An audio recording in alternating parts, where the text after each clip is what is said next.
Hello everyone and welcome to Side Event C on supporting victims across sectors. I am Solène Baudouin, a policy assistant at Victim Support Europe, and I will be moderating this event. So just a couple of reminders before we start. So please, everyone mute your microphone when you're not speaking to avoid any disturbance. Remind you that the Q&A session will be organized at the end of the event, but if you have any questions or comments, don't hesitate to use the chat. And finally, we will be using the poll option on Zoom. So for those of you who have never used it, so you can find the poll on the menu and the bar below the screen. And if you click on it, you will have the questions. So in a couple of minutes, I will send these questions to you. And if you cannot see it or access it, don't hesitate to write in the chat and I will help you the best I can to access it. So this afternoon, we are going to focus on supporting victims from the workplace. And it is my pleasure to introduce you to our two speakers, Dr. Pam Aldred and Gigi Grizzo. I hope I'm pronouncing your names correctly.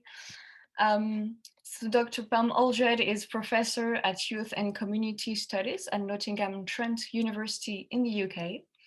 Her research particularly focuses on gender and LGBT, as well as sex and relationship education. She has led two large-scale international projects on gender-related violence and on sexual violence. The first one is GAP work, focusing on training youth practitioners to challenge gender-related violence, and USV React, aiming to develop training and training resources for university staff in 6 countries in order to better respond to sexual violence. And Gigi Grizzo is Director of European Projects at CEPS Proyectos Socials, sorry for my very bad Spanish accent, in Barcelona, in Spain. She designs and manages programs related to social and cultural issues, and she specialized in the subjects of LGBT and gender equality, digital discrimination, and environmental justice. Currently, she participates in the active projects, supporting women survivors of domestic violence on their return to work path, and co-manage the USV React project with Dr. Pam Aldred, producing training, as mentioned already, programs to support students who disclose sexual violence. And previously, they have worked together on the GAP work as well. So today they are going to present us and discuss with us about 3 projects that focus on supporting victims from the workplace. The first one is Active, acting and collaborating to tackle intimate partner violence. USV React projects, universities supporting victims of sexual violence. And the third one is the CARVE project, companies against gender-based violence. So Pam and Gigi, thank you very much for being here today with us. And please, the floor is yours.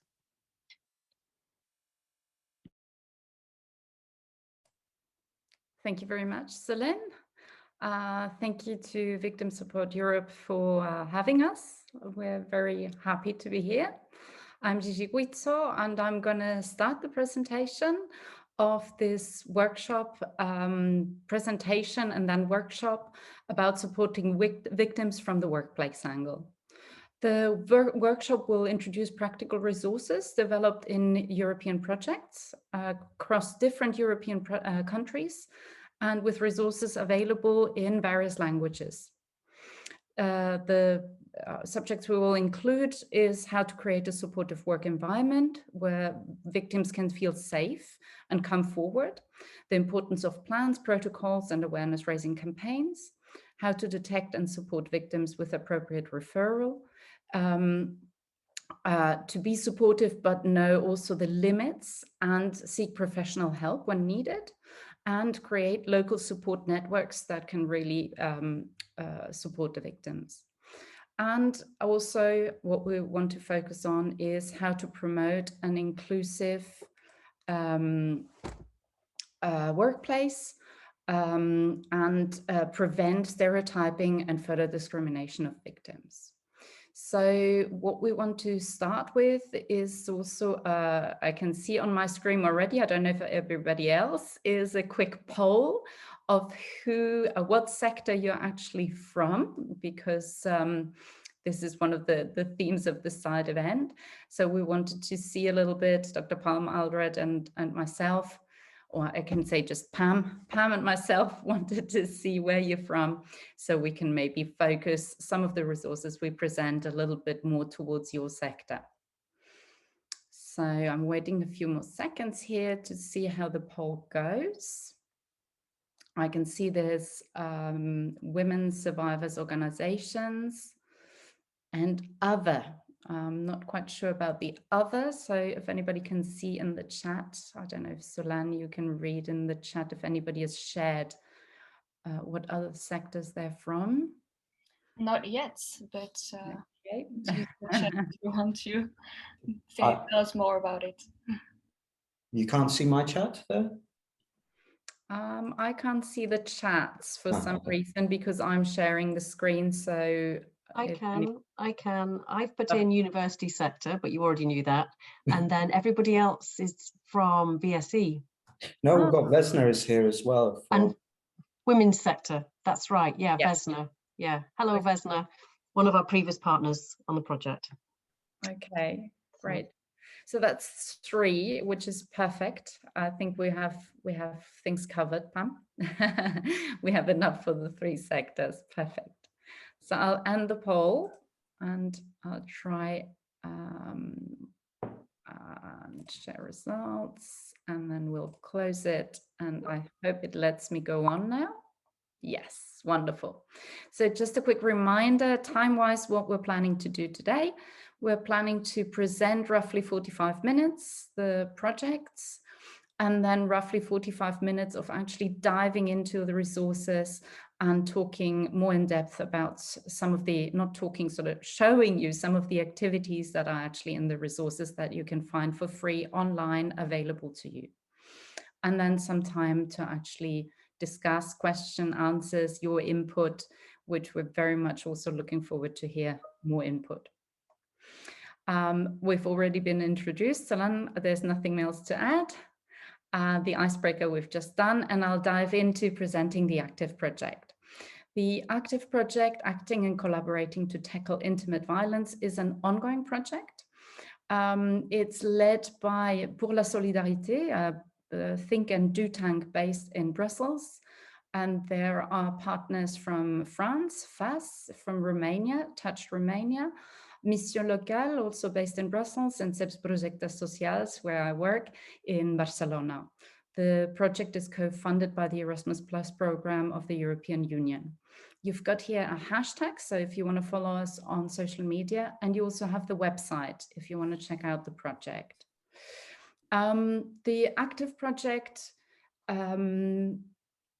wants to promote especially the collaboration of different professionals and actors, organizations working on support of women who exit situations of domestic violence, or who are not working on it yet and who could potentially help survivors of domestic violence.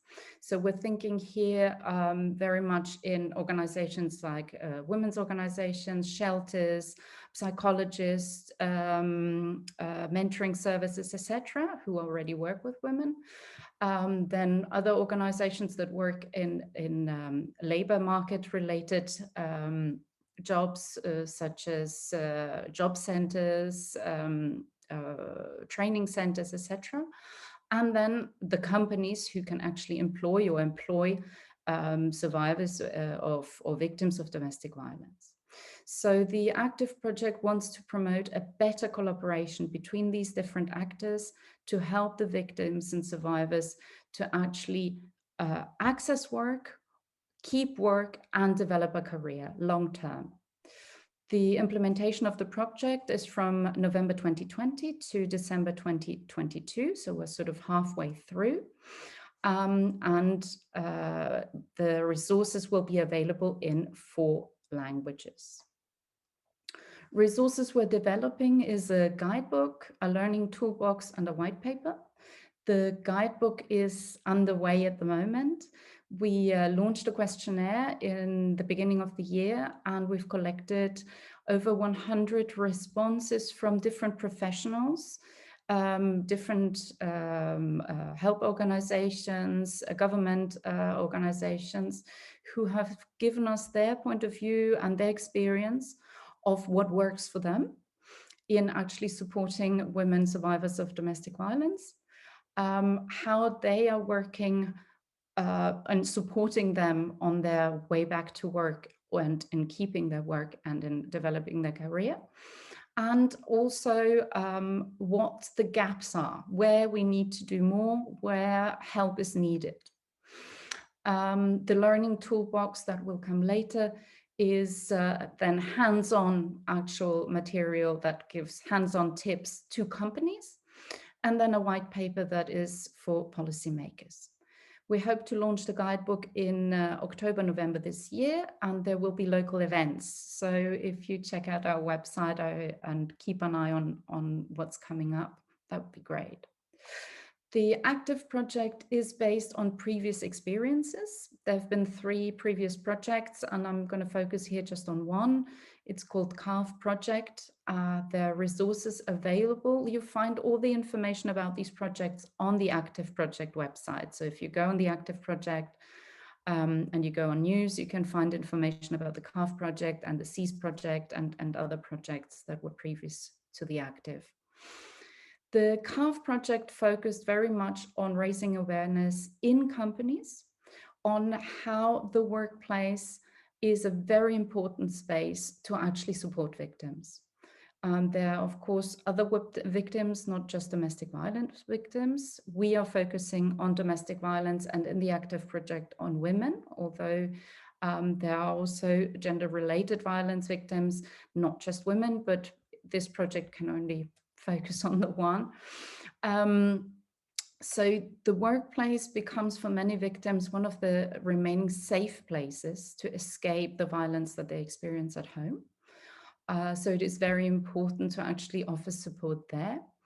It also is one of the few spaces that can provide victims with means to actually exit the violence. So the financial support is absolutely crucial to be able to find new possibilities to exit the domestic violence. So the CARV project developed a guide for companies, a poster, and some awareness raising videos. And I want to show you here just quickly the poster, which in the CARV project was very much targeting companies. We found that when we started the project, there was a lot of resistance in companies to address the issue. Their reasoning was that the workplace is their responsibility and the domestic is responsibility of each person, where they had no access and no responsibility. And for that reason did not want to get involved. So one of the important points was the first campaign and show the relevance of actually tackling domestic violence at work. And one of the points for big companies was what's in it for me. So we started with the poster that we developed that you can download and print, has 2 sides, and one is the cost of gender-based violence based on a 2011 study. So this is not a study we developed, but a study that's widely distributed of the after effect of violence on women and on colleagues.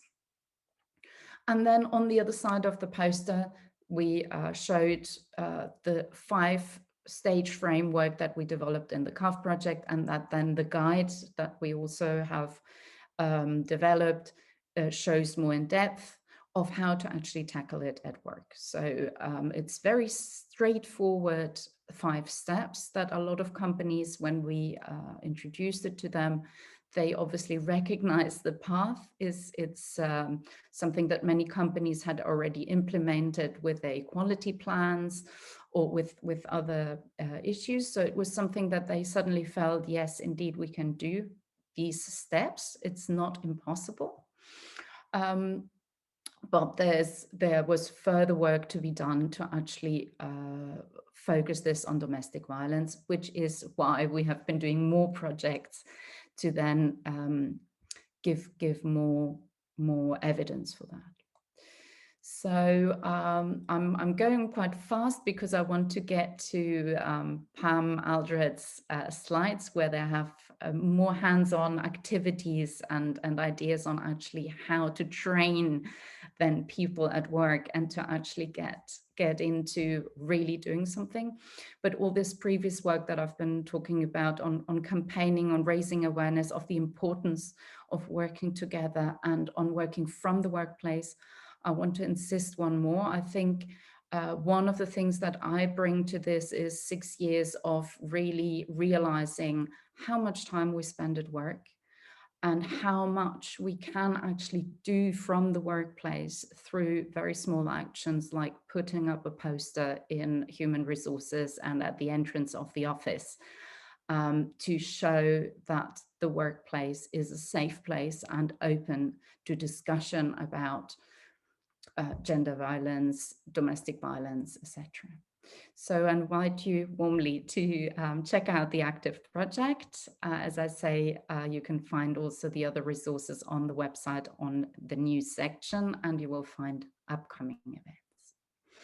So without further ado, I hand over to Dr. Pam Aldred to talk about the USV React project, Universities Supporting Victims of Sexual Violence. Thank you, Gigi. So it's great for me to hear about active project. These projects are all with Gigi, so whereas that one I was keen to hear about. So yeah, as Gigi's already flagged, this one is now turning to universities in particular. So organizations and employers, so everything that's already been said about employers applies, but we might have a higher hope, a higher expectation that given that they're educational bodies, they may aspire to a more preventative and educational approach. But this is my context, and it took me a while to, I was working in the women's sector beforehand, and it took me a while to apply what I was doing there to the university sector. USV React is the short name, and the long name of the title, as you can see, is Universities Supporting Victims of Sexual Violence. So this is also a slightly more focused around sexual harassment, sexual violence than the other projects. And this was a 2-year international project led with Gigi and with Professor Alison Phipps from Sussex University in the UK, 2016 to 2018. I'll tell you a little bit about the approach that informs the project, because it's got wider application, I think, if we talk about the actual approach. So, and this also builds on a previous project that has resources that I think are also potentially relevant. So we were thinking here about the problem of disclosure. We can't support until there is some form of disclosure. And in any setting that applies. But in a university setting, as a semi-closed environment, there may be additional problems. The harasser or abuser may be a classmate, maybe somebody that the institution expects you will cooperate with and spend the next 1, 2, or 3 years in a classroom with. So that can be a problem. Universities are also hierarchical organizations. So we're well aware that a harasser or abuser could be a member of staff or could be in a more powerful position in that hierarchy. So in the UK in particular, there's been quite a lot, and the US, there's been quite a lot of attention to staff student harassment. The bigger issue in terms of our UK data and the main focus of this project is peer abuse, really. Okay, we have data that shows that goes across universities, across the sector. It's not a specific university's problem. So is this therefore, I didn't gender it like I meant to then, but is therefore sexual violence and sexual harassment an issue of violence against women and girls? Well, these stats, albeit UK stats, remind us that it's not. So 1 in 2 trans people experience sexual violence at some point in their lives. 46% of bisexual women report rape at some stage in their lives. That compares with 17% of heterosexual, 13% of lesbian women. And the rate of victimizations of sexual violence of men is something like this. This is an old figure, but we're talking in 72,000 in the UK, documented. These are brought to police attention. Okay, so we felt really strongly that we wanted an inclusive approach, and we wanted to be able to think about intersectionality and how different forms of social status and hierarchy intersect to create different risks and vulnerabilities, different approaches that might work in supporting and that need thinking through. Okay, so wanting to come back to a project that this had grown out of. This gap work project talks about gender-related violence. So it was trying to expand the definition from a WHO understanding of violence as intentional and physical violence. And it was trying to create training that would be for professionals working with children and young people in general.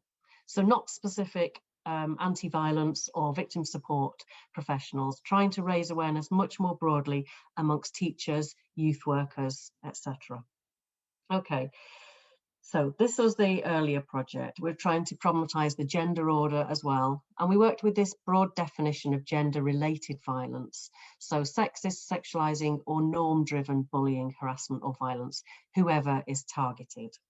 Okay, so we wanted the later project then to be inclusive and build on this so that anyone disclosing abuse is of course supported, respected and supported.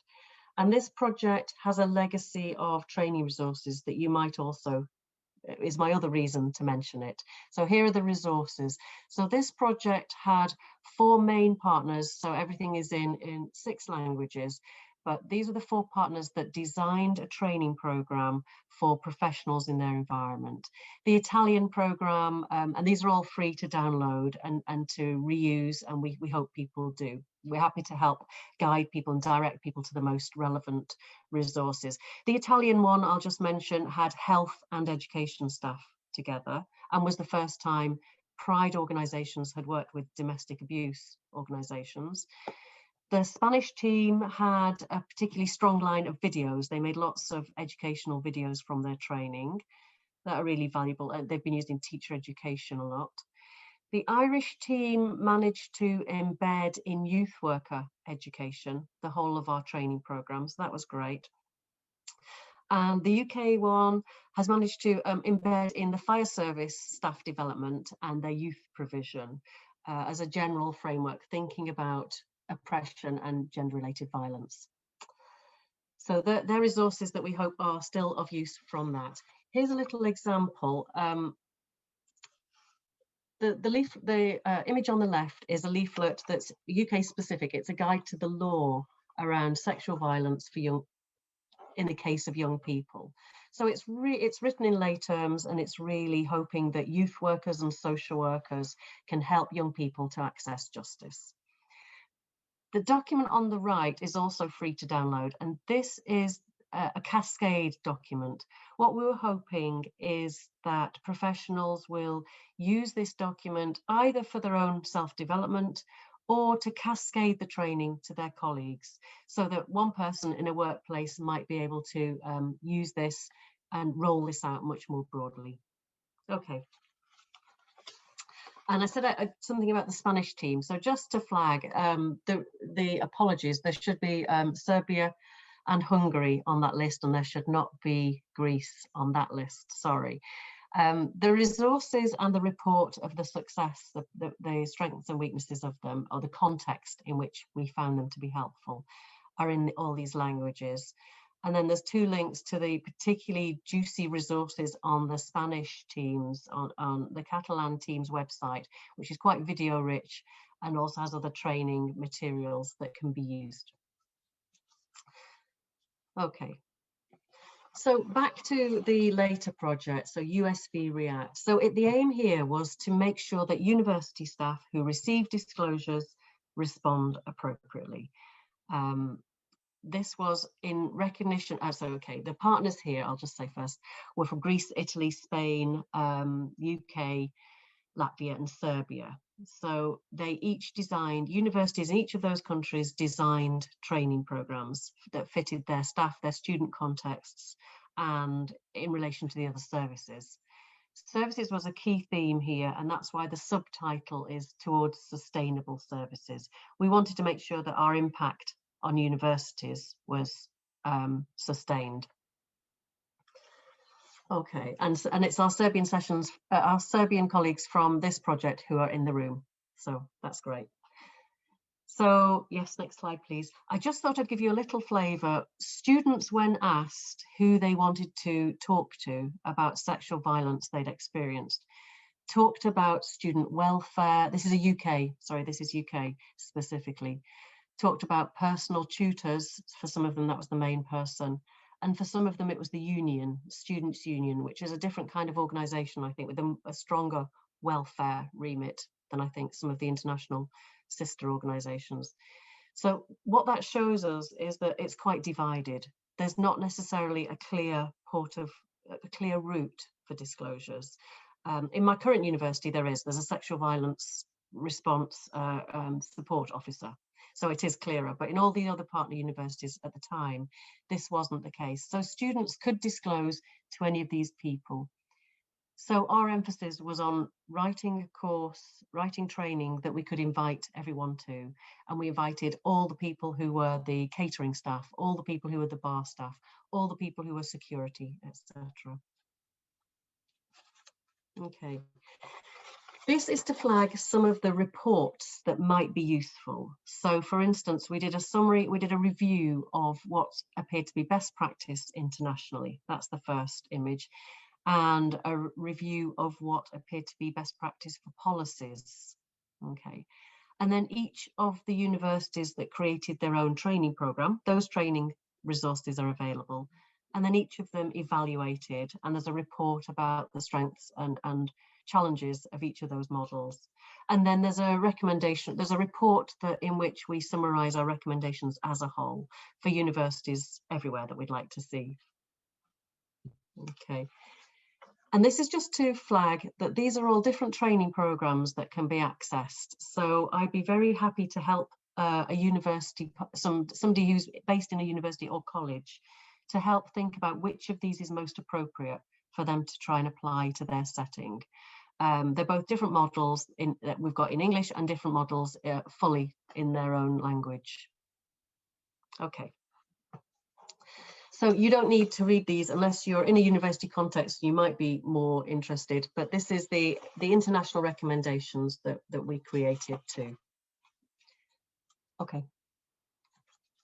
So I want to end by talking about the aims we had. So in the UK, we've had a big conversation about changing the culture, how it needs to be more than protocols. It needs to be about changing the culture. So we wanted to think about universities that were actively striving for equality in practice, in their cultures, as well as in their policies. We wanted respect for all and support for all and anyone who needs support. We wanted to apply the perfectly good intellectual frameworks around intersectionality and make sure they were really thought through in practice and in terms of disclosure practice. And we wanted to think through the status hierarchies typically found in universities. And I'll let you know when the vice chancellors want to share their salaries.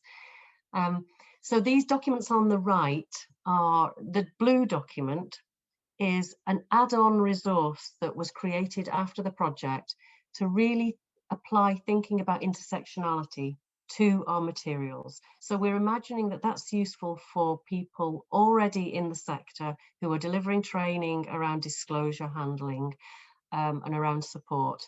And that helps think through specifically around race, around disability, around how sexuality and age in particular overlap with gender. The book in the middle is a book aimed at Muslim women which is by a PhD student of mine. It was actually launched yesterday, so that's why my slides were changing. So what we'd really like to do now is to share a little bit of some of the resources and have your feedback and comments on some of the resources. So run it a bit more didactically, a bit more as a workshop, hear your responses, and then we'll have wider responses, Q&A, and a discussion about the kinds of pedagogies and the kind of approaches we're hoping to use. We're really hoping that people situated in different regions and in different organisations will pick up these resources and adapt them to their context. We're happy to help with that. I'm happy to help with that adaptation to context. And then we'd love to know how effective they are, what impact they have. And we'd also really like to know what resources people would like, what's missing here, what their wish list of resources would be, of training resources would be. Okay, thank you. So we were going to ask if people would mind putting their cameras on now, and we have more of a workshop. And some of you are already there, thank you. And if anyone else can, that would be lovely. No pressure, but it would be lovely. So obviously, if we're running workshops, we always start, in this context, these are first responder workshops. So we make sure the role is really clear. Of course, the will to help can lead people to overestimate what they can do, overpromise, or to imagine a more sustained help role, which is not appropriate here. So we really clarify this first responder role. Signposting is a key word here. So an initial response.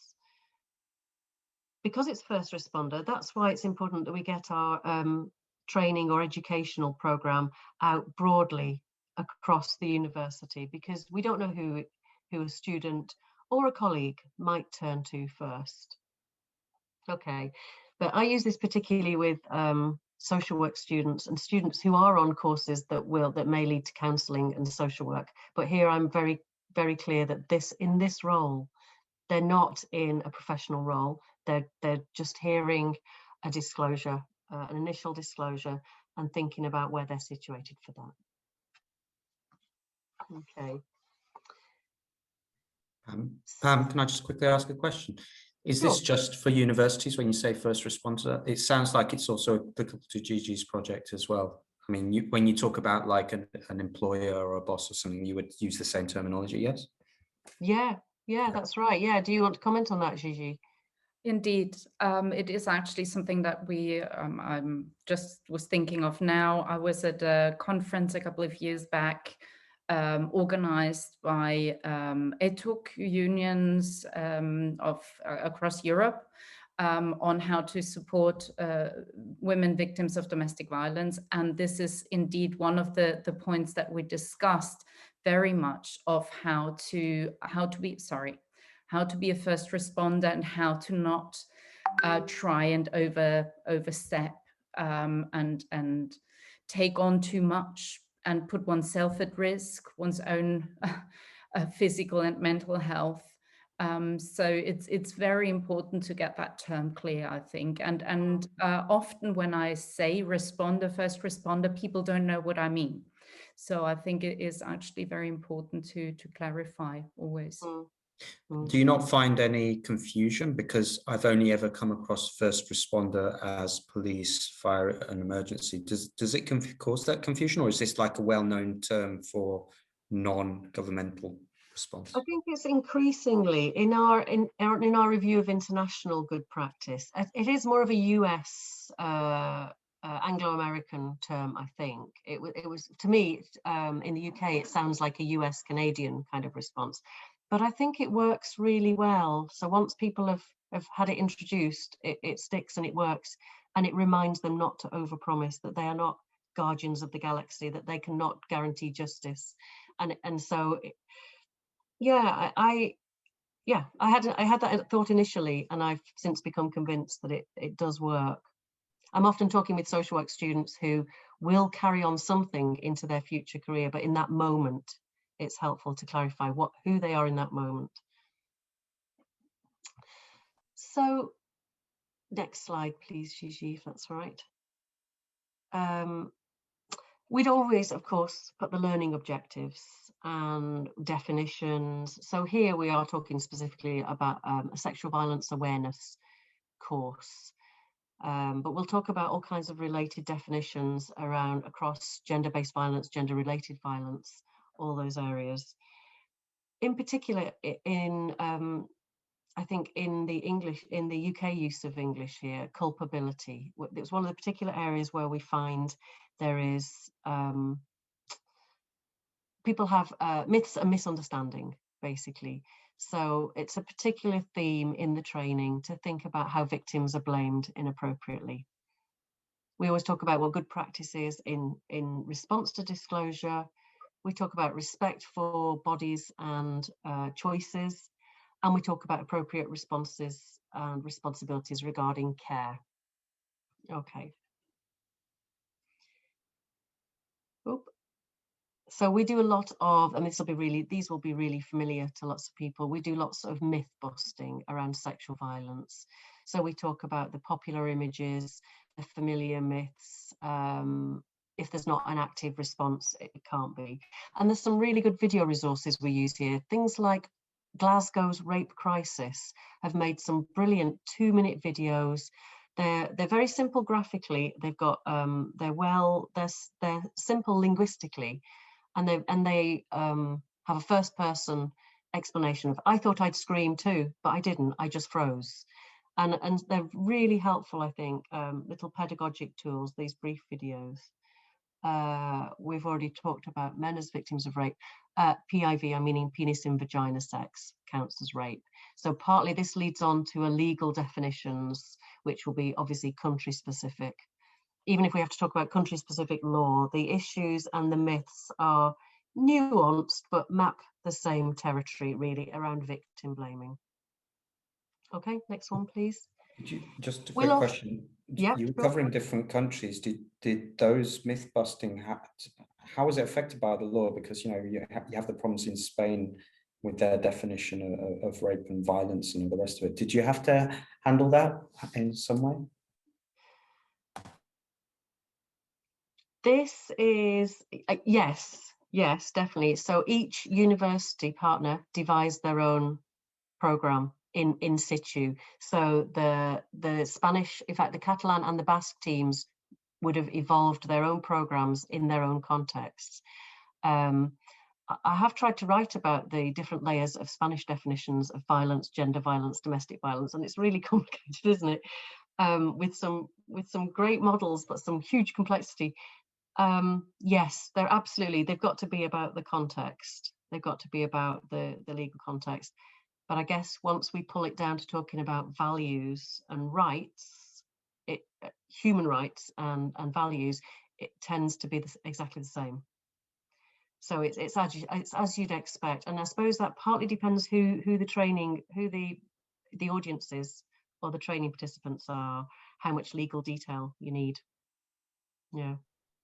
But yeah, good point.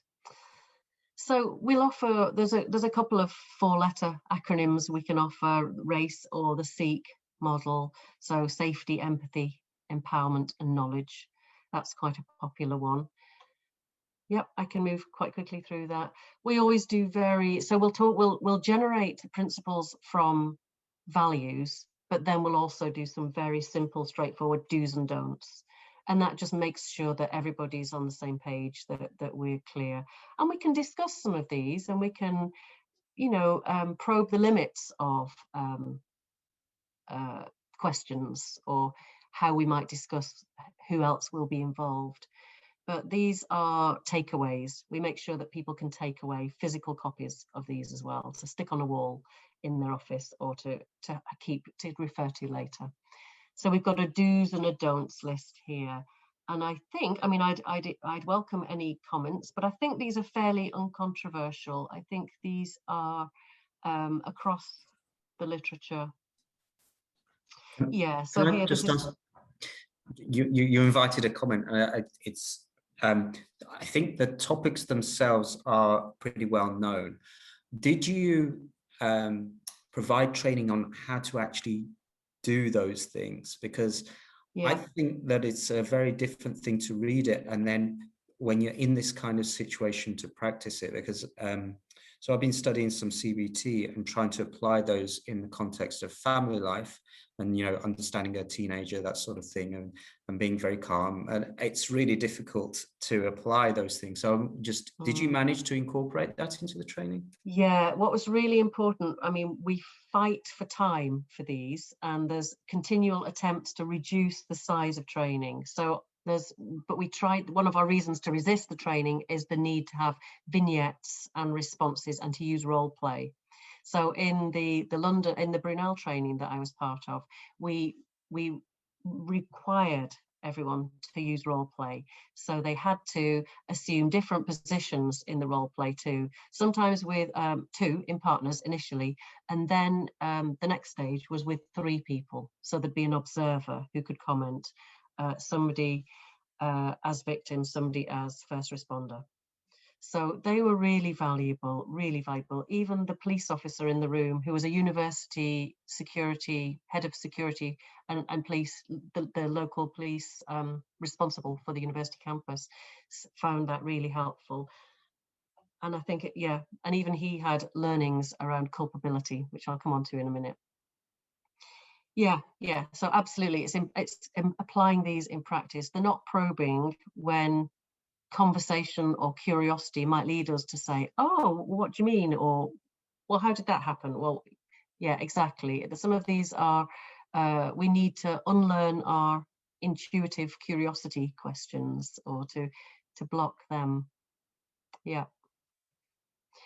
Okay, so after the paired work and before the paired work, we tend to have some small group work. So before anyone is having to perform as a first responder, we discuss the issues. This is the one I'll highlight because it felt like there was a lot of learning that could come from this, including for somebody as experienced in this area as a police officer. So small group work where colleagues might, in a room of about 20, there might be 4 or 5 tables working together on something. Each table would work with a different vignette and then would share their learning across the group. So quite an efficient way of everybody having the learnings from each of the vignettes, but getting into detail on one of them. So this one, I thought I can give you 4 or 5 minutes to read this, if you like, and then we'll just work through this little exercise and see what we imagine other trainees might come up with. Shall I be quiet for a few minutes?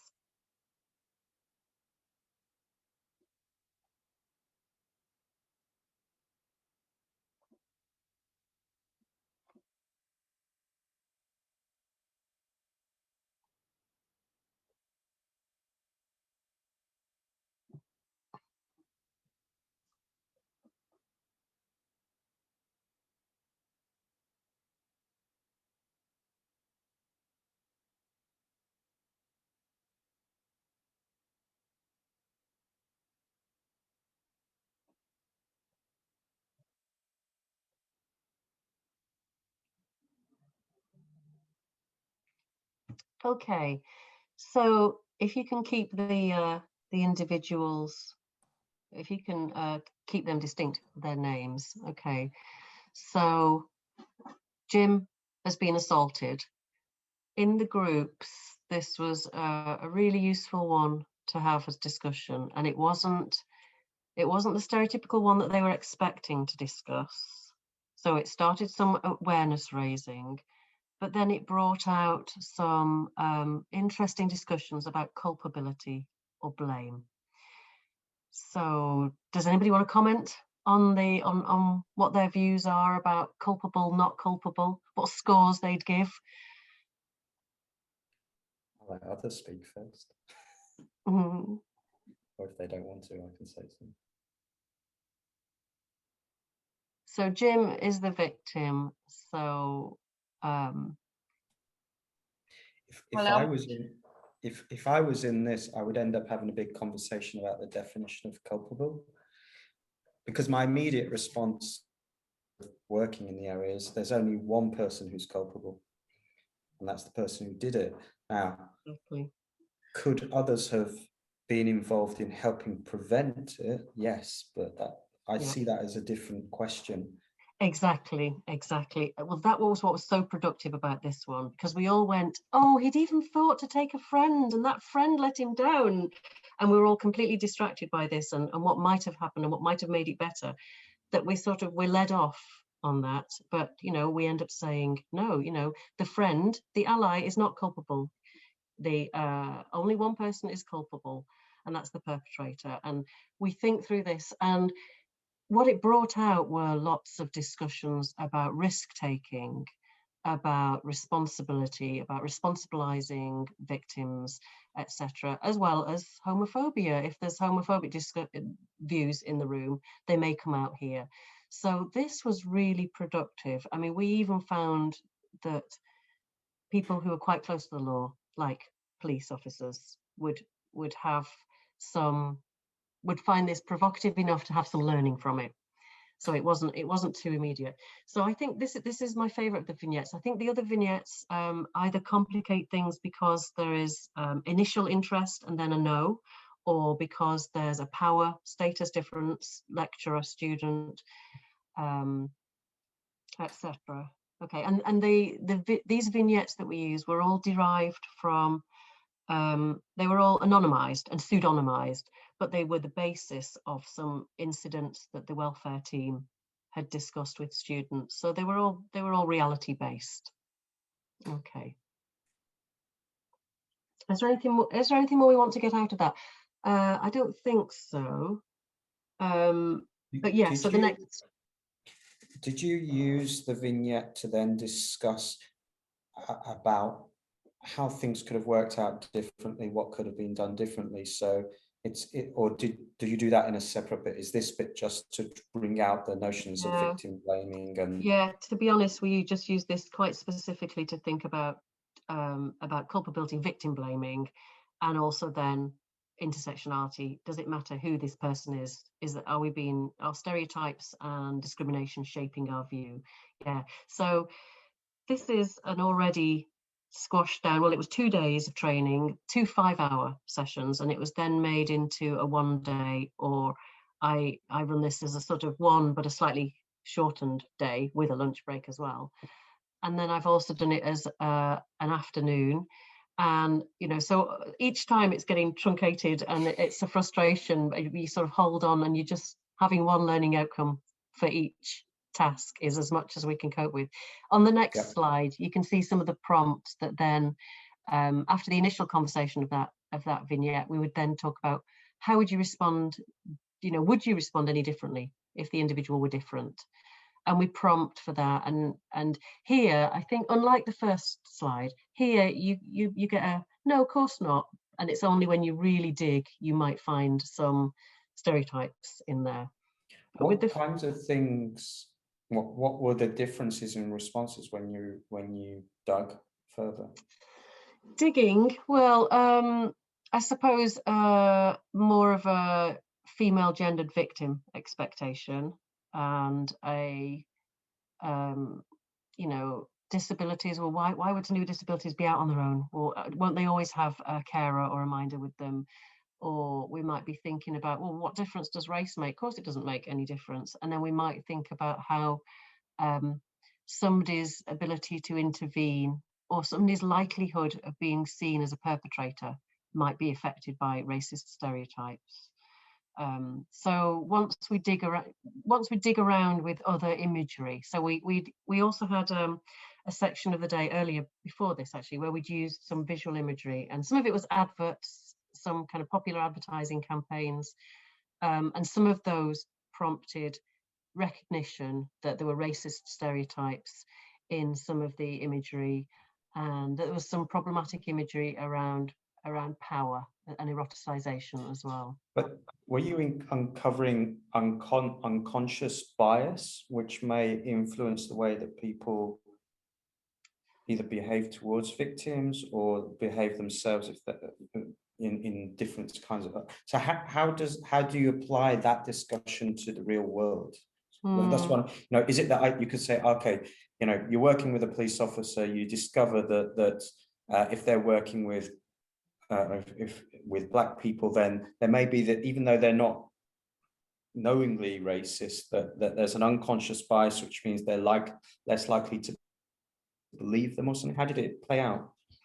Yeah, well, they're the important examples to give, so that people whose awareness of policy and of equalities policy is fine and adequate, but to help them recognize that that's not the end of the story, that doesn't guarantee everything's okay, that exactly these imputations of motives. So one of the examples we give in the blue-green intersectionality workshop editions was thinking about how if a short white woman approaches somebody who is shouting for help versus a tall Black guy heading towards a woman screaming, and initial racist impressions of that, or initial codings of who's a threatening individual, who's a supportive individual, really, really pre-conscious, really unconscious bias stuff.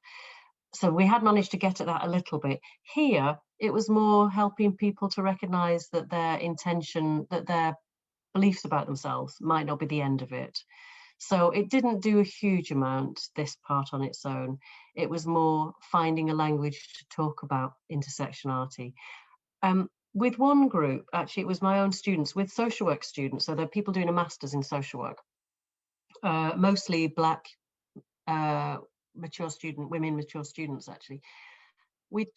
I did this as a game where I did a sort of snakes and ladders game, and people took 2 steps forwards towards disclosure, so towards a line which was an imagined disclosure. And it's just a heuristic. It's can't be taken too literally, but it was take two steps forwards if you're out to your family, take 3 steps back if you use a different gender pronoun at work than with your family, and it was sort of trying to help recognize that the same act of disclosure where I might expect to be believed might not be as easy and as simple for somebody else to expect to be believed, or there might be reasons why somebody would doubt that. So we did a sort of stepping across the room, number of steps, snakes and ladders type things. So this was really to link the discussion we'd had about equalities law and the in principle thinking with the vision, with the sort of context, and to think, well, club scene, what assumptions do we take to a scene, as we hear the word it was a party, or as we hear it was a date, what assumptions or what baselines do we change about consent, and rolling that back and recognizing where that's inappropriate. Okay, I could go to the next one.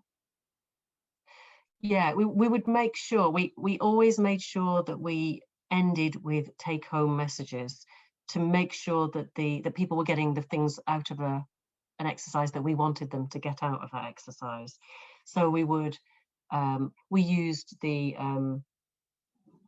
there's a couple of really good posters around rape and victim blaming that we use, that they're good images to base a discussion on, just to reinforce this message.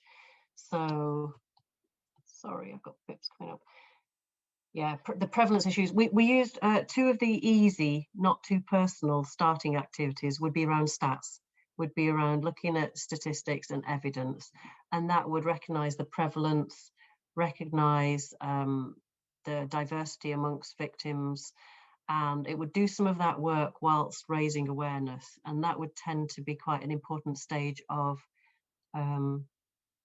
removing any residual hostility or disbelief, in a sense, including reminding that such a tiny percentage of reports are ever found to have been untrue. Okay. So some of the other, yeah, I've already started talking about it. So some of the other activities we use as quiz on statistics, where as a team, as a table group, they'd assign some figures to some demographic details. There's a video we were using that quite carefully disaggregated empathy from sympathy and helped think about what's ideal, what's wanted. Yeah, the fictionalized vignettes we talked about. We talked quite a lot about, especially on, actually I've got I've got something else later that explains it, but on day 2, about grounding techniques. This relates to Michael's paper this morning about trauma. We talk about breathing, we talk about using sensation to restart the brain. We talk about exploring the implications of fight and flight responses and what that does to how that shapes memory, how that shapes responses and focus at the time. We'd also, I think it's on the next slide, Gigi, we also spent quite a bit of time talking about self-care. So talking about self-care for first responders, and for some of these, they're in professions where it'll be more than just first response, but self-care for first responders, recognizing, so in the UK, we're lucky we've got an advice line that is for first responders, that's for supporters of those experiencing abuse. That's a really helpful resource. This slide was really just to make sure I had not muddied the waters too much by sticking a 4th project in here, and just to explain the difference between these two projects. So the gap work was 2.5 or 3 days with teachers or youth workers or people working with young people or children.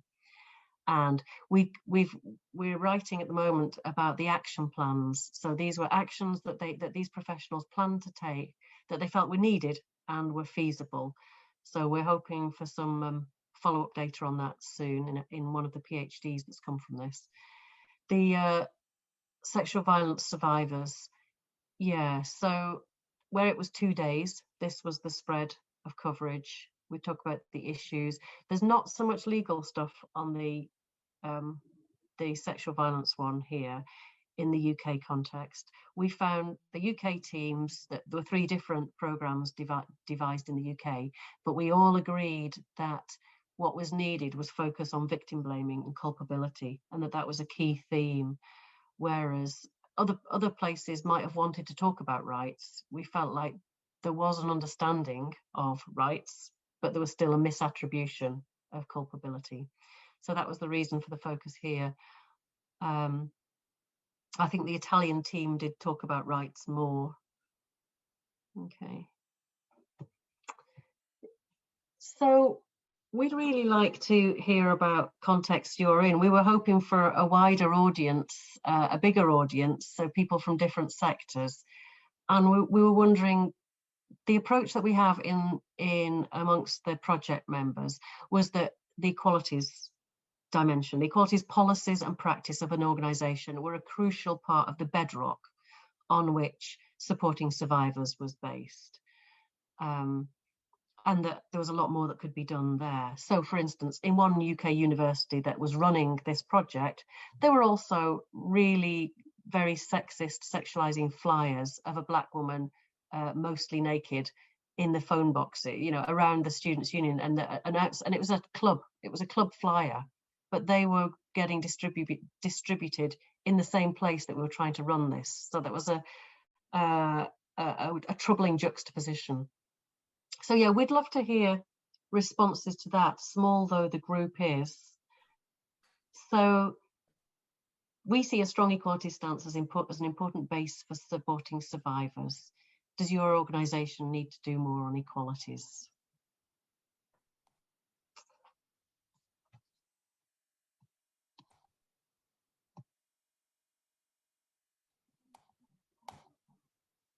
And has your organisation considered its employees as survivors themselves?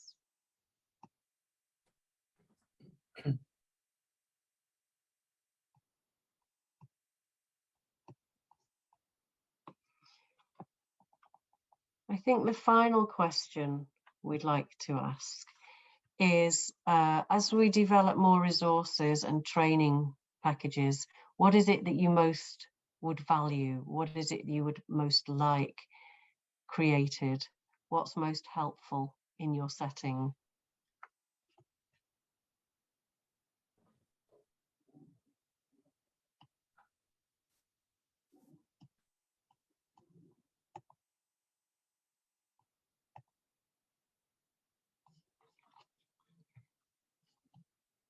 I can't tell whether it's letting me vote actually, Solène, but anyway, I don't know. This isn't, we're not going to use this as research. We're going to use this as inspiration, stimulation for future projects, but not research.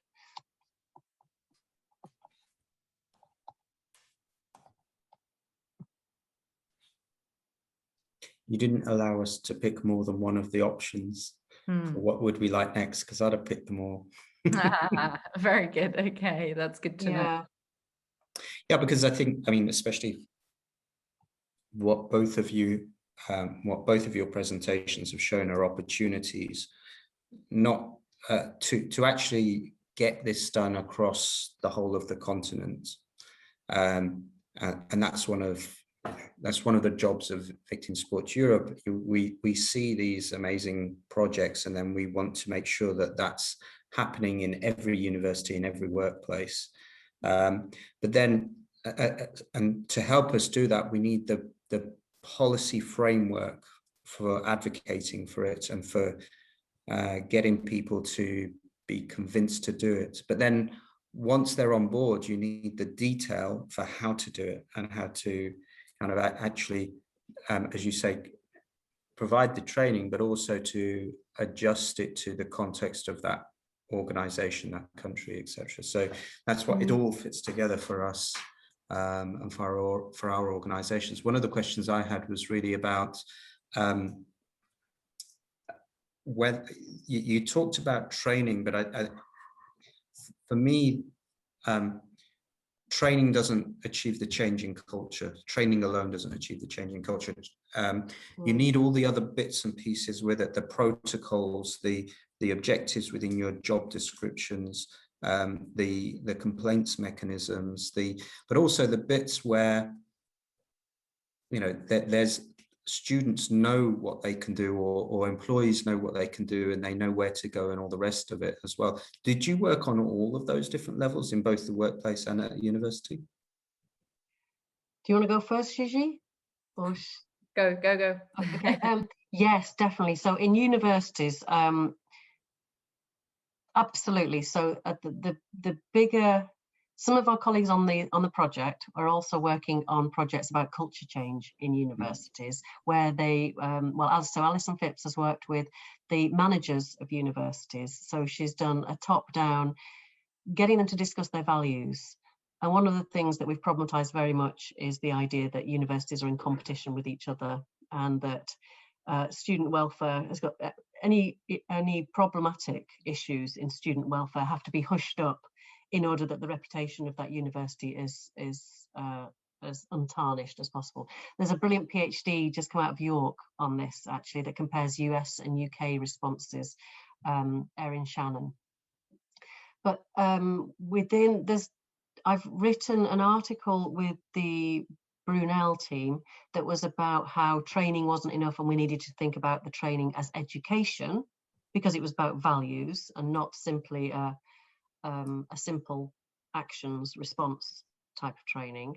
So that's one framework of trying to expand it. But when you're only offered training as an option, and that's the way to get all staff to do some, you know, if a 20-minute compulsory awareness raising video is all I'm offered, then that's probably, I'll take it. It's a compromise, but I'll take it. But one of the things we really found partly in the Brunel example, but in a case studies, I've done an analysis of 9 different universities in the UK. They're all the places I tried to roll out this project. So they're all places that initially said to me, oh yes, we'll be your associate partner on this project, we'd like to do it. So there was at least one person in each university who knew the project, really wanted it, saw its relevance and wanted it to run.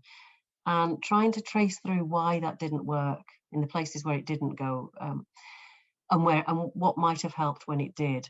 So it ends up being a case study analysis, trying to think what were the factors in each university that made it work. One of the ones that isn't a surprise is high-level support.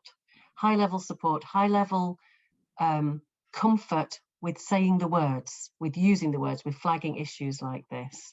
And it's something else as well about credibility. It's got to be that the person saying that is credible, that the rest of their reputation doesn't undermine that. So that is, I think, a key thing. Leadership. So in that case, that's a kind of PR leadership from senior managers in a university, the visible managers. But then I think also leadership within teams that's a lot less visible, so that people in staff development, student welfare, when they're raising issues, they know those issues will get escalated appropriately, and that, you know, 3 cases of this in the smoking area of the bar really will be an alert to someone to think about that. So that was about the middle managers, so head of facilities, head of student services, head of the counselling. They would tend to be on board anyway, but some of the other facilities managers, making sure they were on board and that they had routes to feed in concerns they had into welfare routes. So yeah, there was a lot of behind the scenes work actually in the UK universities to help the front-facing campaigns match what we call care pathways in the universities, because we do UK universities do have a duty of care, or it's more strongly worded, I think, than in some places. I think I see very strong parallels with, say, achieving change, culture change in the police force, and it's top-down, bottom-up approach, but it's also partnerships, so that the pressure to change is coming from the outside as well as from the inside. And I think the more we have these partnerships with universities, you heard Suzanne van der Aar talking about culture change, and you know, for lecturers, it's still a struggle to really embed the desire to get that change. But I think also just getting the awareness amongst the students that it's a possibility is part of this. So this is where the more we can have a multi-sectoral approach. If you have, as Suzanne mentioned, if you have victim support organizations lecturing at universities, you know, it's an opportunity to raise these points. If you have referral mechanisms, for example, every single time it's a touch point to raise it, and then you generate, I guess, some kind of momentum. So I think it's the same in the workplace as well. But it's interesting you were saying about, sorry, Gigi. No, go. It's interesting you were saying about sort of protecting reputations, but if you look at sort of the success of things like Stonewall and equality and LGBTI, what you see is that the companies which have actually embraced things like equality, having mechanisms to look after their LGBT workforce, they actually gain as a result of it. So they see it as a selling point, not as something to hush up when it goes wrong. I think universities have to think the same way. Yeah, I mean, we can confidently point to that, where a couple of universities got brave, a couple of universities who are happy to partner on a bid that's just not gone through, but a couple of,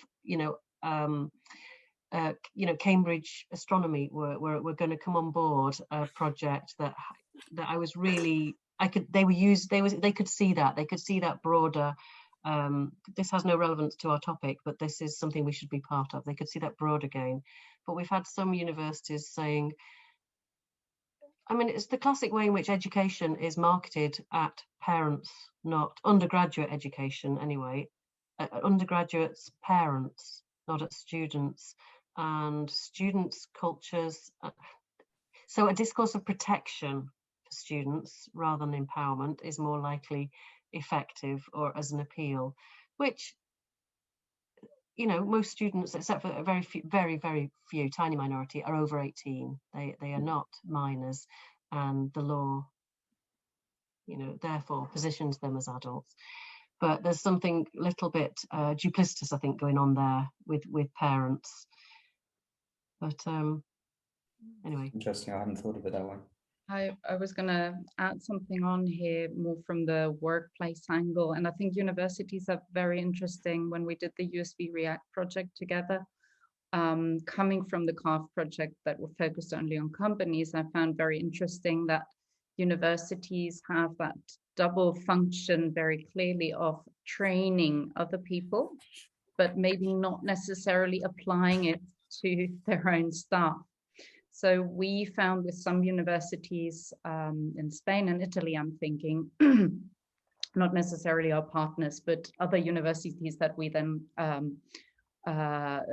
took up the training and actually managed to use some of the training with their students.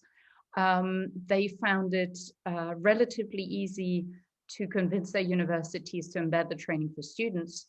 But when it came to training middle managers and staff, there was a total blockage, because suddenly it didn't fit into existing equality plans, policies.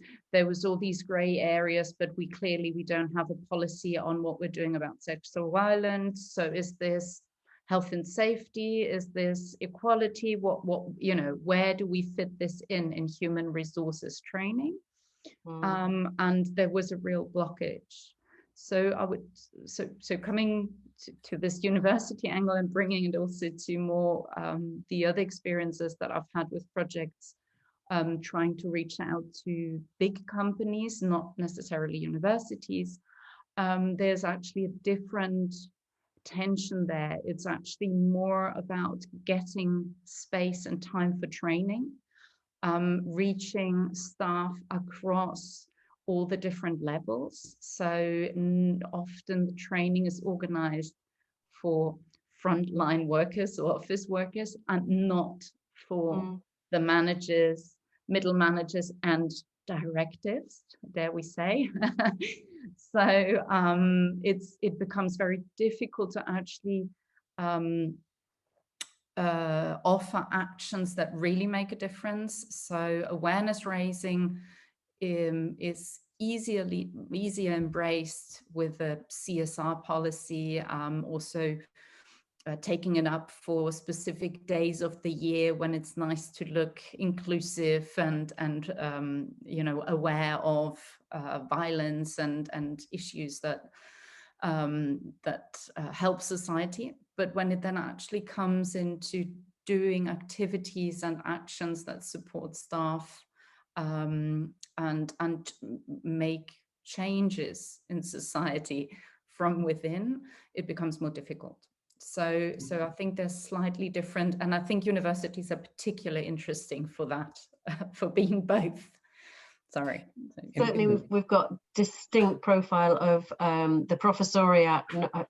Yeah, okay, I'm a member of them now, but only just not being, dodging out of all the trainings, not being required, like all other members of staff are required to do the compulsory trainings, and not so. That's not the case on the compulsory trainings, because most of them are anchored legally.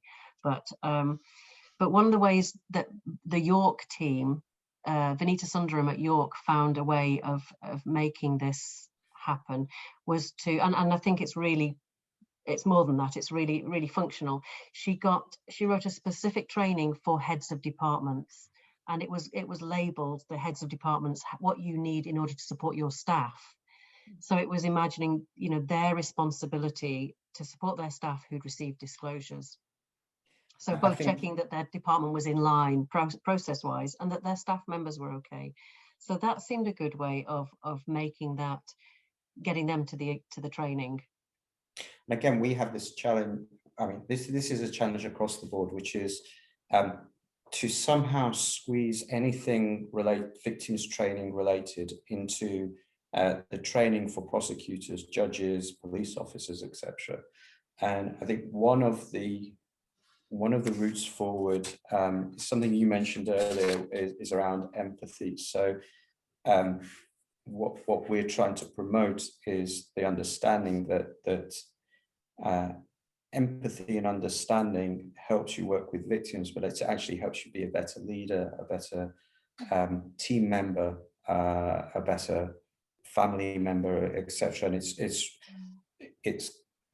it's developing training which can be cross-cutting in its benefits, which will allow you to have the specialist training on victims' issues where you can't have anything cross-cutting, but then you have this deeper continuous training on things like empathy, because businesses, universities see that there's a business imperative behind it as well, that there are other advantages to it as well. So I think that's one of the routes for getting more training on victims' issues into it as well. I think if you can get the empathy side, you can really start to make a difference as well. These are the tactical buttons we press, aren't they? That your staff, your time lost due to stress will be higher amongst your workforce. It's a bit like Gigi in the Carve project, where I'm so ambivalent. I love that poster, but the monetization of this is why it's a problem, because businesses lose this much a year.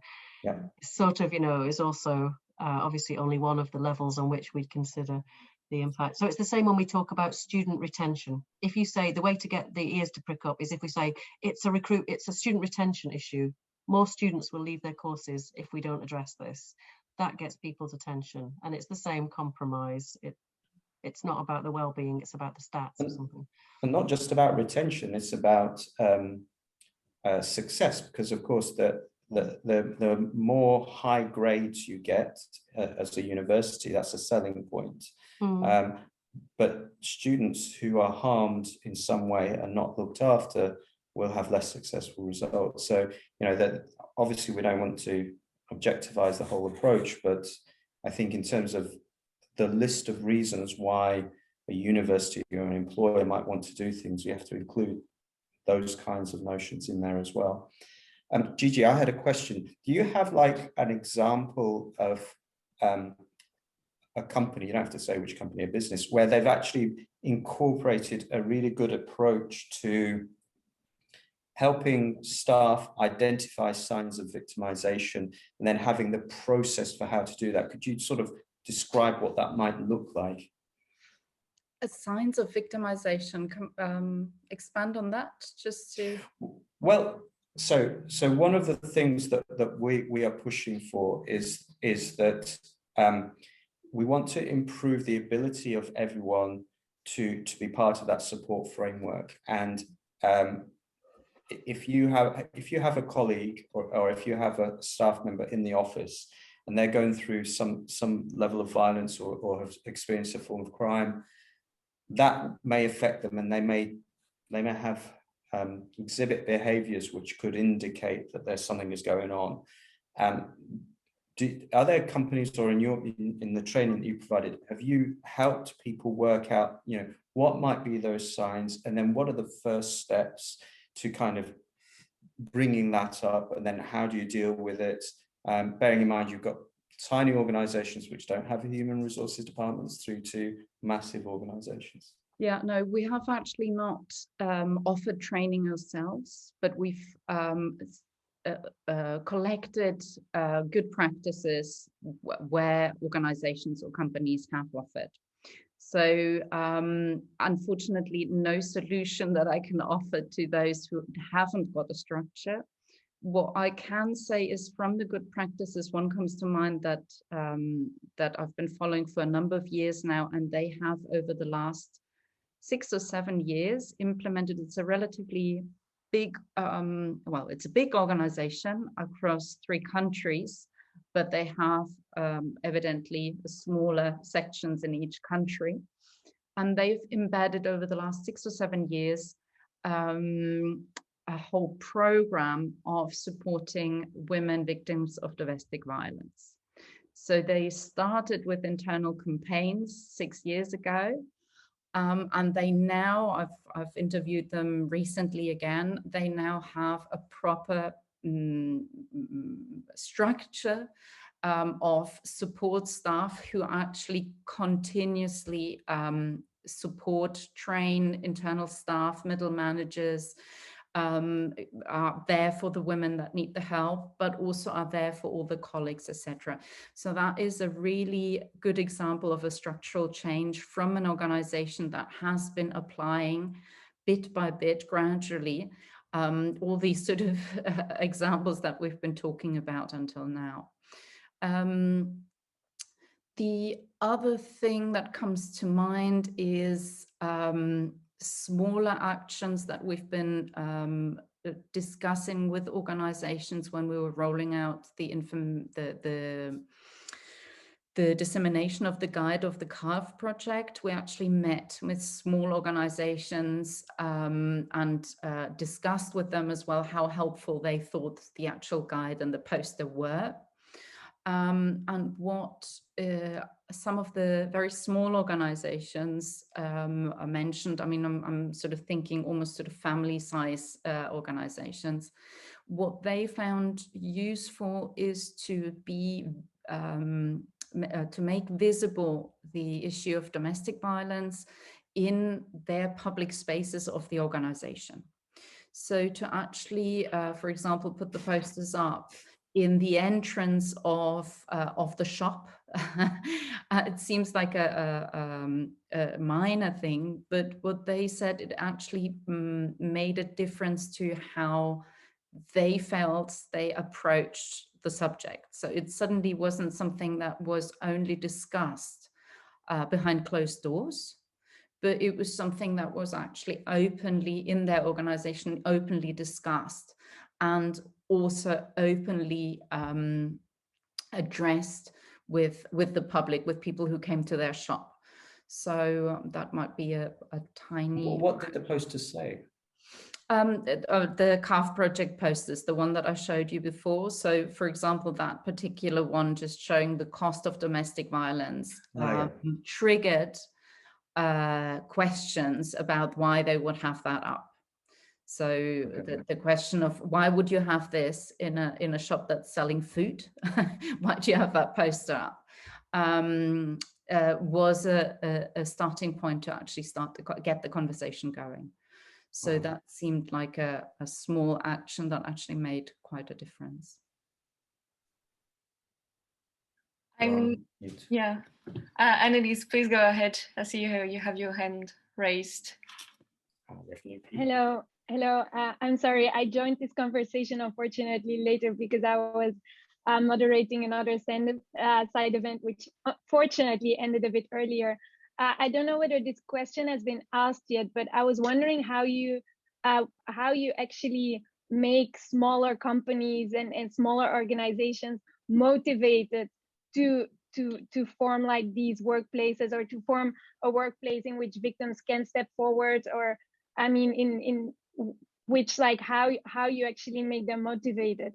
It's also just from a personal perspective. So both of my parents have like their own small family companies, and I keep on telling them like how important this is to create an environment that is good for their workers, like from a CSR perspective, but also going further, you know, from a human rights and a victims' rights perspective. And then they always come back to me and they tell me, oh yes, but our workers are doing fine. And I'm like, yeah, but you don't know. So that's why I would actually like to know how you've approached that issue. Thank you. Yeah, I'll jump in there, Pam. Is that right? Yeah. Sure. Yeah. Yeah. Yes. An example comes to mind to one of the events that we organized. We did a networking lunch, and a number of very different organizations came.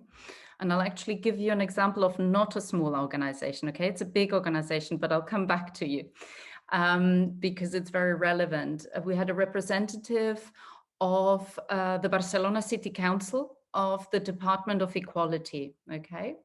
And the person who came, she's a woman who's been also an activist for the last 20 years. And she came and she spoke, which is why I can also say who it was. So she said it publicly.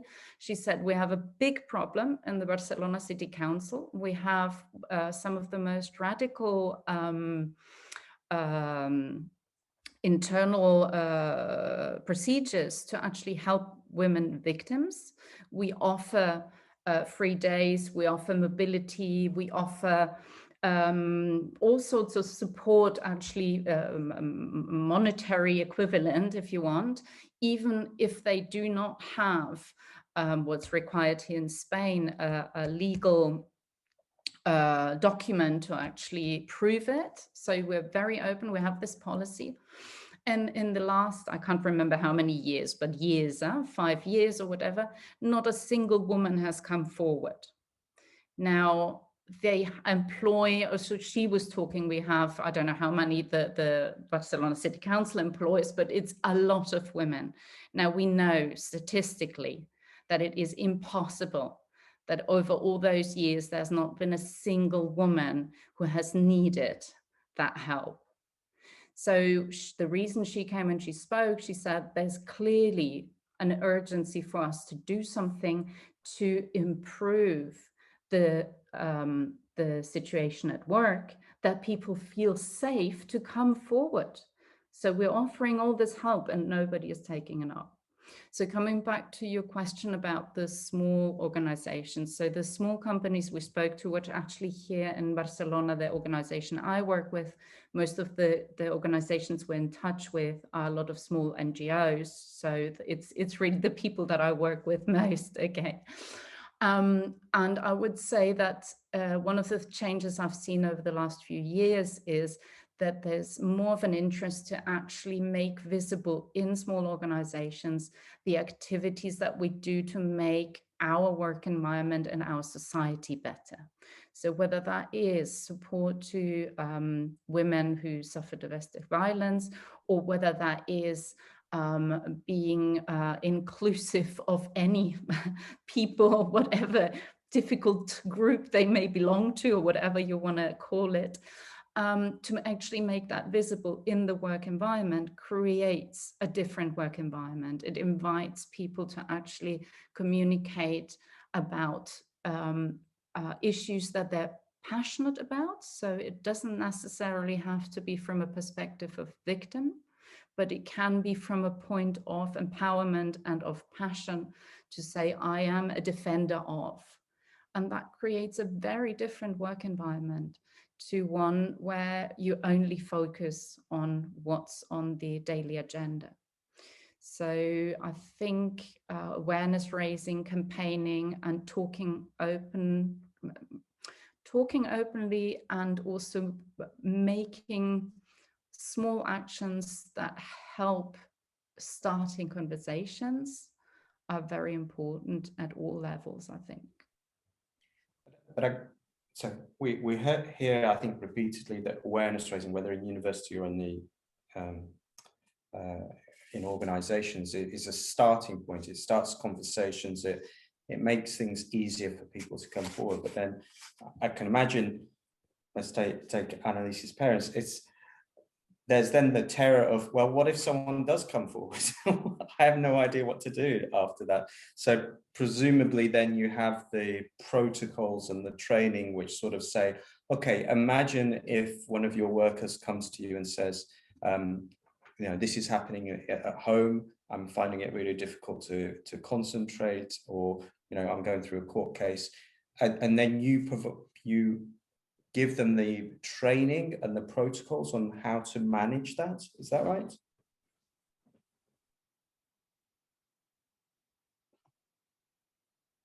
Sorry, I'm having problems sometimes to mute and unmute myself.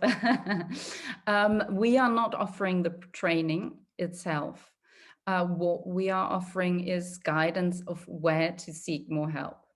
So in the cases, for example, of companies here in Spain, for example, you now have to have an equality protocol that also includes where to refer to for more help. It includes recommendations about training, etc.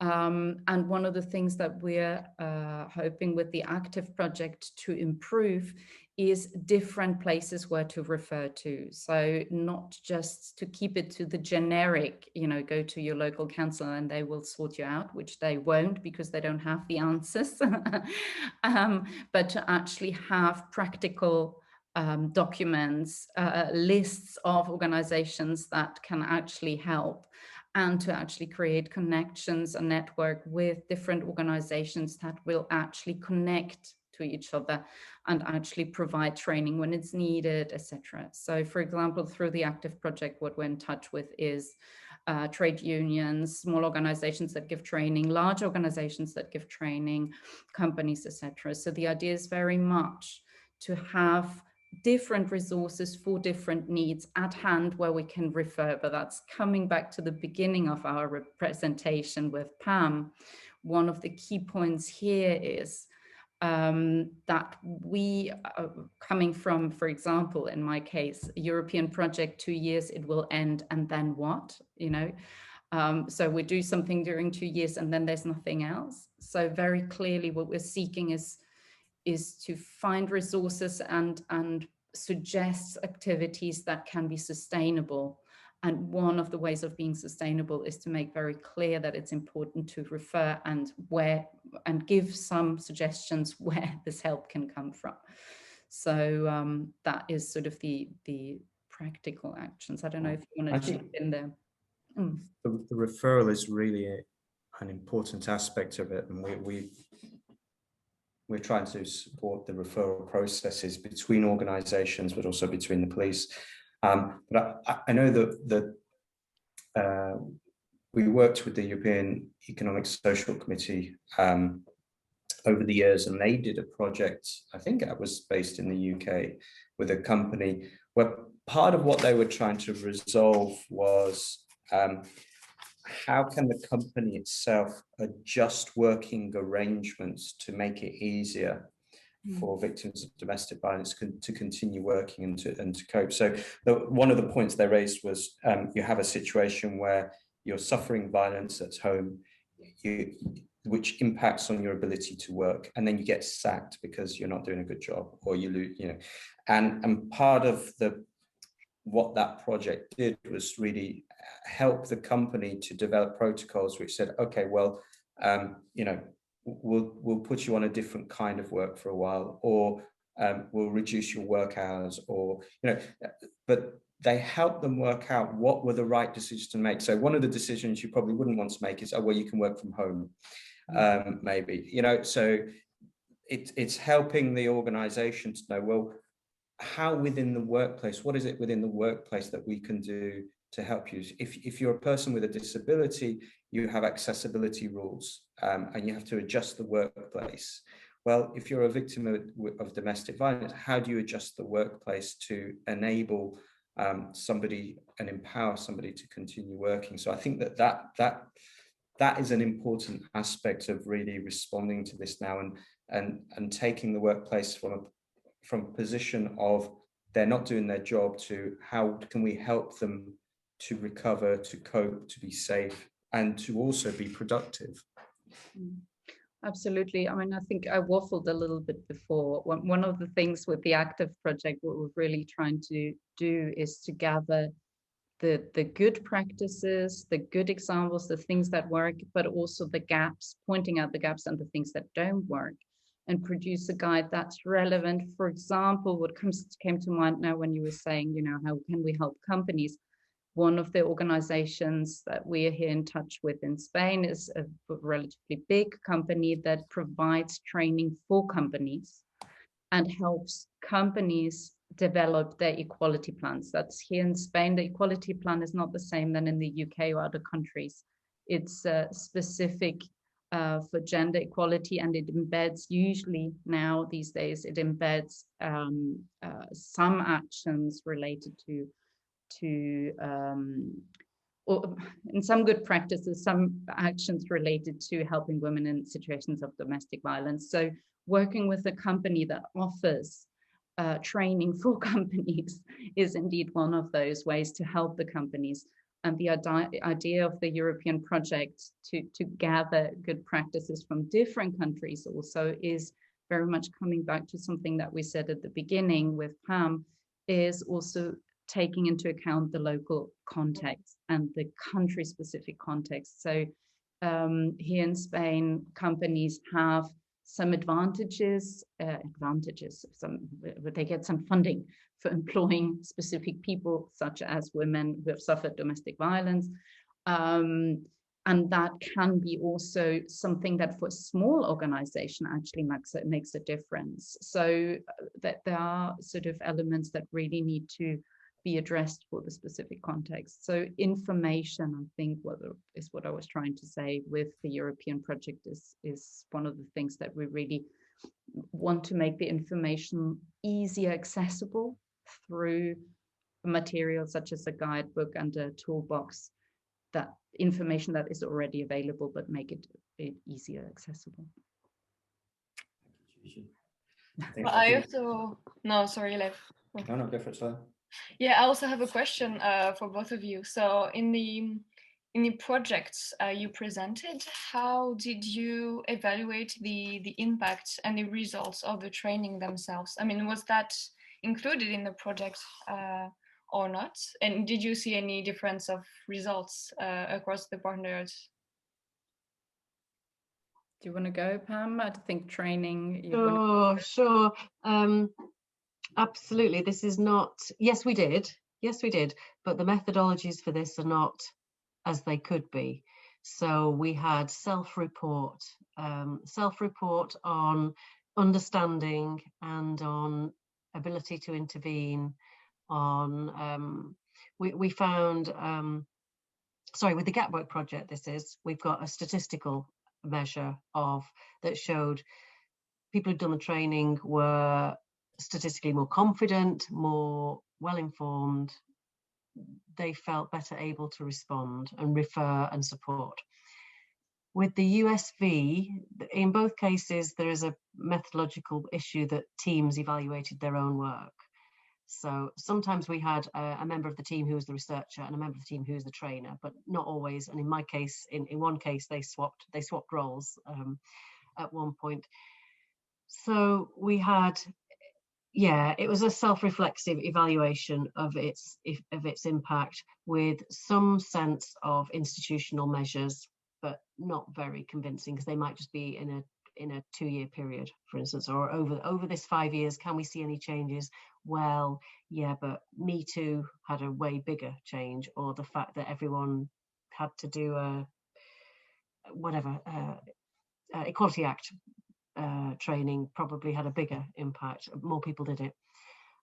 So we can't see much in terms of impact at institutional level unless you let me do my case studies. And if I can do case studies, I can then point to the Basque University that now has a students are involved in creating policy change within the organisation. So that's put in place a structure that hopefully will lead to better policies. It's a little bit oblique, I admit, but that's about as good as we've got. We've got things like, so for Brunel, where I was, I can show that since then we had a supporting survivors of sexual violence policy, supporting trans students policy, and a big policy and a whole series of events and interventions around student mental health. So the student well-being agenda got an extra boost and an extra strand to it, and there were more reports published. I can't prove cause, but yeah. I wanted to add just very briefly, sorry Pam, I think you keep forgetting, but at the end of the USV React project, the European Commission, the REC, the Rights, Equality and Citizenship, opened a call that was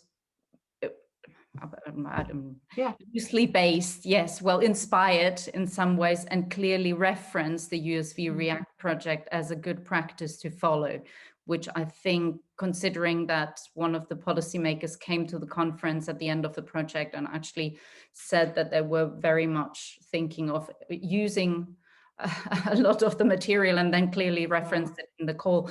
I think, although it's kind of throwing ourselves flowers, but I think that was a beautiful response to actually see that there was a bigger impact to roll this out further beyond our consortium. No, I think that is a great impact still to be seen.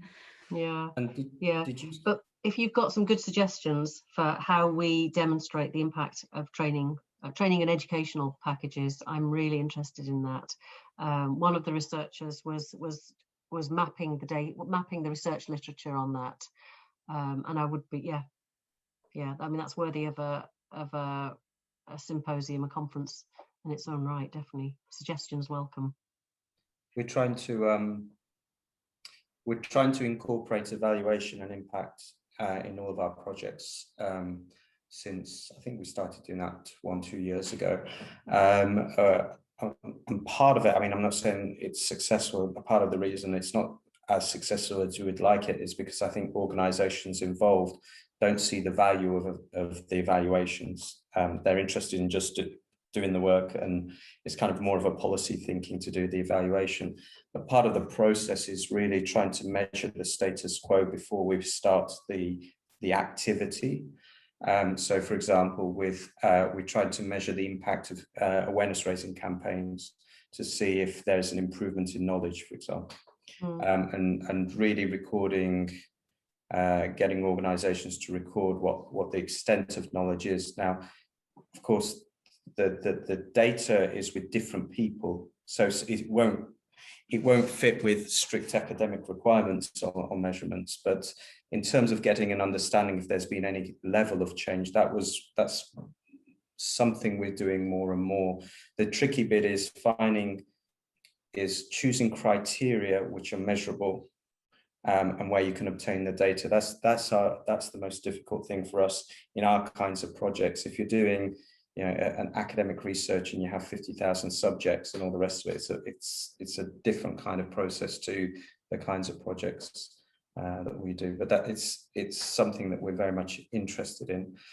I was going to ask you, did you say, I think in one of your slides, you said you produced policy recommendations on how to do this? Because what's partly interesting I think, is if you can say, okay, this is the process from A to Z of what would be the model approach for a university to, raise awareness, ensure that there's a safe reporting environment, and that staff and first responders know what to do. Is that what your policy recommendations do? And do you think that those policy recommendations can be used by European Parliament, by the Commission, as it's looking at its work on gender-based violence and what needs to happen next? Yeah, I do. So the final report presents both, it presents international recommendations that speak to a broad range of contexts. Each different report also identified local recommendations, and they would be policy issues, but also practice issues, training issues, wider interventions around equalities, research data gathering, etc. So they'd be in all kind of different sectors of an organisation. But absolutely, all the points made apply to any institution, apply to any body. They're all lines of action, and I think they're really transferable. I think they're all really common sense once you read them, and it's just that you can see how these pieces of the jigsaw need to fit together, or else there's no point having that bit and then no step to do anything about, or you can have great response but nothing preventative, and unless you're using that information to feed into your reshaping the environment, then you're missing a trick. But yeah, absolutely, I think all the points are so sensible. They're very transferable between institutions or organizations. Yeah, and I'd been thinking actually of like legislative things, but I'm glad you mentioned about institutions. We had a speaker, I think it was 2 years ago, who's a former intern in the European Parliament that was really fighting for the rights of interns because of issues around sexual harassment, the lack of ability to report. And we know that the European Economic Social Committee, they've had a lot of controversy, and they've been developing internally, again, mechanisms for reporting. I don't believe that they're reaching out to organizations that work on these things. So the more that we send these kinds of policy recommendations to them, I think the better as well, because the institutions need to well behind a lot of other organizations, I think. Yeah, we've managed to, the UK partners I've managed to get into a higher education equalities network and try to reach that. I mean, it's one of those places where if you're invited to speak somewhere, it's already a sympathetic forum, so they're probably already on board. It's trying to get in the places that wouldn't think to invite us, isn't it? And I don't know whether there's been any attempts by colleagues in the different, you know, whether Italian colleagues or Greek colleagues have been able to do anything at the super university level across. So in the UK, we already had the Universities UK, we already had a policy, we already had a guidance recommendations document that had some force to it. But in other places, that's not been quite as, they've not had that step up. So we talked about the unions. So the next project that didn't get funded was really to work through the unions to try to share the learning from these projects. That's the student unions, yes? No. Trade unions. Students' Union, there's actually great stuff done by the NUS, the National Students' Union, the National Union of Students in the UK. No, through teachers' unions or lecturers' unions or youth workers, or even, you know, even bodies that you think are too specialist and don't need it, like social workers. When I deliver training, people come along from those organisations and they say it's really valuable. So it's not as if they have ticked all the boxes and got everything covered. Thank you. I don't know if there are other questions. I keep hogging for. Does anyone has other questions? I just wanted to say hello to my dear friends, Pam and Gigi. Lovely to see you. And to say that it was really nice to see you, and I enjoyed updating myself about your great work and also listening to discussion. And actually, all the time, I also had in mind the project Victimology Society is doing right now. And that was the child of USV React because we were associate partner, and now we just finished large survey, and we should do the training as well. But I start thinking more about the policy problems and problems of trust because of huge imbalance of power at universities. And we still do not have really mechanisms developed, and I think it will be a big obstacle. So everything about policy mechanisms, I mean, that would be really useful for us, because we need to do that in similar but also in different way, because we need to work on awareness raising but also on advocacy for changes, that certain structure is developed for people to know whom to approach and also to trust these people. We have actually a lot of cases of both students and staff who leave university rather than to ask for help and support because they don't believe actually that anyone can help them. So these are just a few things for the end. Thank you very much.